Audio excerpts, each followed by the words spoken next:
So the principals now are going to share their plan for the schools, and then Dr. Furman will share the plan for our virtual learning component. So we'll start with Mr. Cantrell, the CHS principal. Okay, with Covington High School, what we kind of worked to do was try to be flexible for all families, because we know that there's families that want their child to come to school as much as possible, and you also have families that have concerns. They might have a family member that has a health concern that want to stay home and take on the virtual learning part of it. So what we came up with was a plan to allow students to come to school 4 days a week in person if they choose to, on an A-B schedule. So for instance, Monday would be a first block day. The students could come in on first block, let you see that part, from 8:30 to 11:30 in person. And then Group B would come in from 12:30 to 3:30. During the time in between, our custodians would clean the classroom so that they would be clean for the next group coming in. With this plan of 1 block per day, we're limiting the class switches where kids are going in the hallway more, going into classrooms more, where that would entail more cleaning processes with that. Students, when they're not in class, would be working on online projects assigned or modules through Virtual Virginia, Edgenuity, or projects and packets that students would be given while they were in person.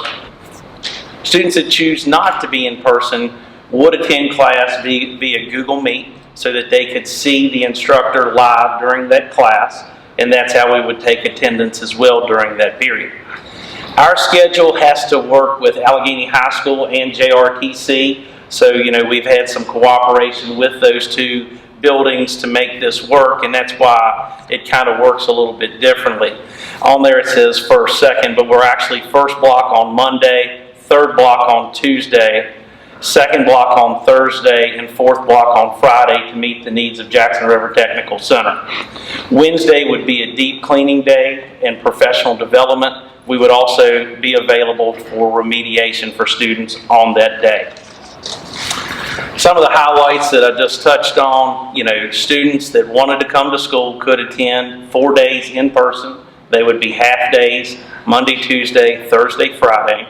They would be split alphabetically, trying to get half the students in a classroom. We would work with families if there was issues to have some flexibility with transportation and those things.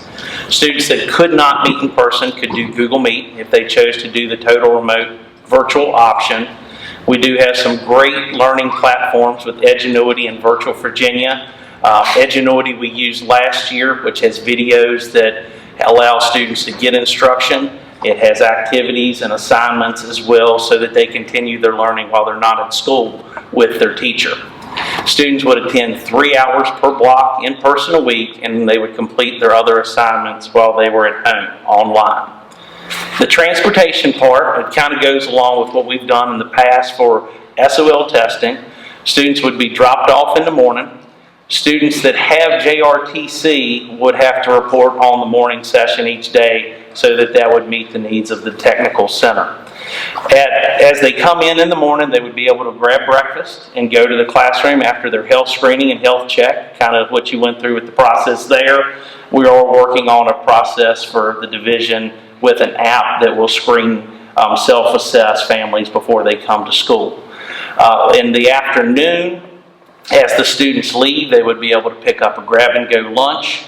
One group would go out the doors at the cafeteria to get that. If they chose not to get lunch, they could exit the other doors to minimize the flow of traffic with that part. The second group would come back to school and report about 12:10 to 12:25. They would pick up lunch on their way in with the same type of process and eat in the classroom and then depart at the end of the day. We have looked at all of our classrooms to ensure social distancing was 6 feet. The old side is a little bit smaller than the new side of the school. So, on this side, on the old side, it's about 13 to 15 desks that can fit. Some rooms are 16. The other side is 17 to 19. So we're definitely looking at splitting classes and being able to be very flexible for all our students and all our families. And, we're excited to offer students an opportunity to come in person as much as they can, or totally virtually for the upcoming school year.